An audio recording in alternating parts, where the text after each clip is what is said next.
All right, good day everyone. I would like to introduce to you my good friend.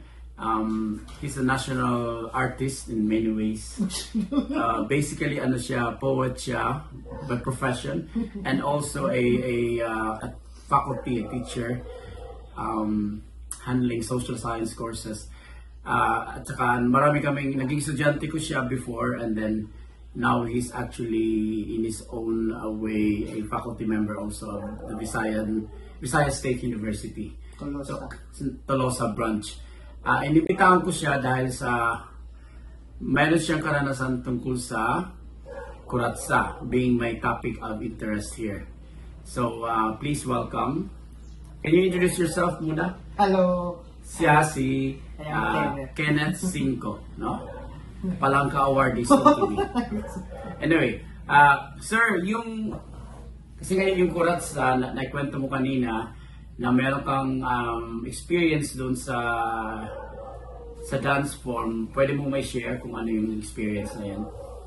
Okay, so yung aside from yung sinasabi ko kaninang yung legitimate talaga na ako ay napabilang sa isang parang competition in school wherein the faculty and it was a faculty presentation na parang competition din siya. Aside from that, my experiences in the community when it comes to dancing the kuratsa is also with my family members, all of those, and then doon din sa amin sa Samar, I also attend kuratsas, just watching the kuratsa dance. However, in my experience really, I was included in the participants in faculty competition where ako at saka yung aking co-teacher naging kami ang representative ng grupo namin. So, ito yung Was it choreographed yung ano niya? ito yung pinaka maganda sa kuratsa. It tends to be really just a mutual sa aming dalawa na nung nakikipag-compete na kami, mutual sa aming dalawa na hindi kami nag-rehearse. Nag-ano ba kayo? Nag-usap kayo kung ano yung pwedeng mangyari doon? Or... Yes, nakapag-usap kami. As I remember, yung pag-uusap namin, actually ni ma'am, sabi niya sa akin, okay ka lang ba kung magjo-join ka, ako yung partner mo? Sabi ko, yes. Mag-rehearse pa tayo? Sabi niya, okay lang, basta marunong ka, okay na yan. Pero prior to that, meron na kayong experience ng pagsasayaw ng kuratsa or doon lang mismo yan? Sa family gatherings. Mga lang, very intimate na parang... Okay, meron kayong sir difference ng performance, for example, sa family in terms of the dance movement or mas choreographed ba siya or spontaneous lang? Usually kasi if you dance sa family, the space is very limited. And then you only dance for the joy of it. For the joy. Or for the joy of it. Was there money involved? Like Pag sa family, wala na. Doon sa competition pero doon wala. sa competition, Naghagis? hindi naghagis kasi hindi naman require na meron okay. talaga.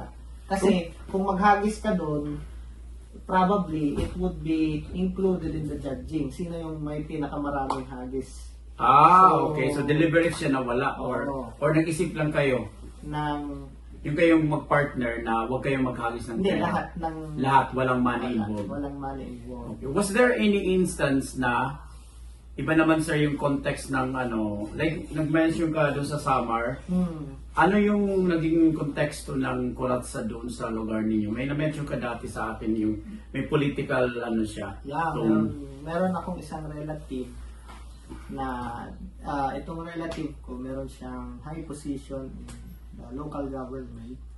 So she was invited into a barangay pesta. And then sa pesta naman kakaroon ng kuratsa. So it's kind of medyo political yung nangyari kasi within the, nagkukuratsa na yung relative ko. She was having this, nasa gitna na sila ng sayawan. She had a partner, so they were dancing already, the music is up, and then, sa kuratsa kasi merong tinatawag na gala. So, gala means to, it's a part of kuratsa where people would approach the center, and then they would, or abwag, So yun yung term abwag, maghagis ng pera. maghagis ng Pero, pera. mas ano siya doon sa couple ano? Mas nakasenter sa couple yung paghagis ng pera. Sa couple dapat naka siya dapat hindi sa pera talaga, nakaano siya na doon sa couple yung focus. Yeah. Anyway, so ang nangyari? So ang nangyari, ganito. So because it was the fiesta had all this, yung mga high ranking na ng munisipyo. So they had these factions, and then one of the contrapartidos recognized talaga ng marami na contrapartido sila. He approached yung relative ko, and then what he did, yung abwag niya ay barya. So it is a very, in that manner, nung nakita ng relative ko na barya yung kanyang hinahagis doon sa center, imbis na, kasi usually dapat bills. Paper bills na nagliliparan. Oo, nagliliparan. Barya yung ihinagis. So anong nangyari?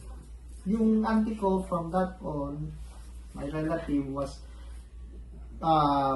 makikita sa face niya na hindi na maganda yung nafe-feel niya kasi it was a kind of insult, saying that it's like saying that your dad is just this word, or you are cheap, parang ganon. Or abuloy, kasi it can also be a pejorative term for... It's a form of coursing. Oo, na patay ka.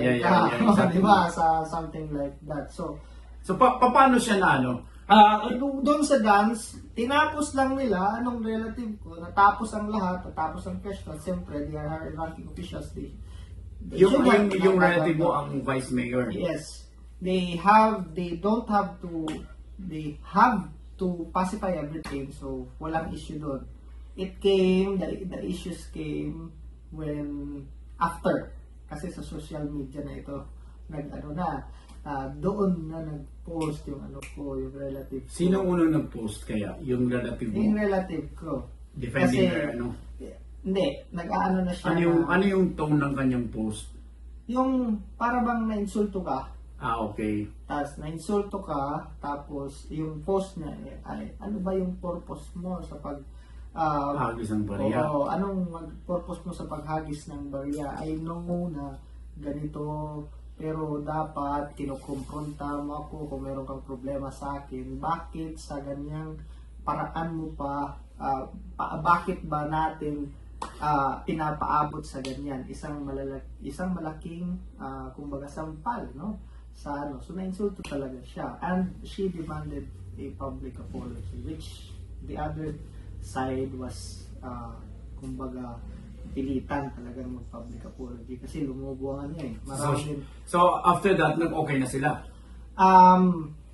Civil, okay. Civil. Anong year kaya to, sir? Hindi, recent lang ito. Mga 2 years ago. 2 years ago? Oo. This was very wow. recent. So because of that kuratsa, naglabasan yung mga... It was parang naging isang demonstration siya ng political, political expressing the political rift between these factions. Anyway, may iba ko, sir, last na lang, sir. Di ba natiteach ka sa VSU, Meron ka bang doon, experience ng siguro choreography or performance ng kuratsa doon sa... Sa VSU, or have you seen a performance na school-based? Meron. Marami naman kapag talaga anong occasion? Kahit anong okasyon na merong time and merong kainan. Kasi kapag merong kainan, after yun, nangyayari yun. Ibig sabihin, kapag merong kainan, ibig sabihin, yung program nakakapag-accommodate ng time para sa pair by pair na kuratsa. Okay. So, ibig sabihin, pag may time at yung mga demographic nito and also officials, ganyan, it becomes a staple na na event sa kanila, parang segment ng event na may pakuratsa talaga. Most especially like example, you have the alumni, you have the Oo, yung mga homecoming yung event mga na may mga homecoming event. may mga famous alumni, no? Yes. Are expected to donate. are expected to perform And also. perform. Oo, kasi it means they have the means. Ang sayaw mismo ay kung sa kunyari couple yan, hindi siya sinasabayan ng community, doon sa na-imagine mo ba kung sumasabay yung mga audience dun sa sayaw, hindi Yung parang naka-center yung sila pero yung audience really are focused on the on the as spectators. Spectators and they At saka yung pera, Tsaka yung naka-focus pera, din. yun yung community doon. Kasi Oo. pupunta ka dyan, ikaw na hindi ka part ng couple, pupunta ka dyan kung may pera ka, ano ka, relative ka, or... Pero sa school, ano yung na-notice mo na dynamics doon? Yung kunyari, may kuratsa doon sa formal assembly or after dinner yung sinasabi mo. Meron mong ganong klaseng notion of who's in power or ganon? Wala. Hindi ko alam sa iba. Sa inyo, sa school ninyo? Hindi ko alam sa iba. Pero sa akin, hindi. Para sa akin, nakikita ko lang. Meron talaga na... Who's who? Oo. Meron talaga, makikita mo na ganito kasi marami ang pera. Oo. Makikita mo talaga kung sino yung may impluwensya, may kasi pwede siyang nauuna or siya yung pinali. Gitna o finale. Oo. Makikita mo yan. Kapag ganyan ang nangyayari, alam mo na sa arrangement, Okay. Sa arrangement ng sino ang uuna at Oo. Who will take the center stage. Anyway, salamat po sa mga ideas mo. No, and Marami pa you're yan. going to contribute punta ka ng Samar. later. Pupunta ako ng summer. Kaya ang fiesta niyo, sir. Secret. Sige po, salamat po. Salamat. Once again to si poet si Cinco, my good friend.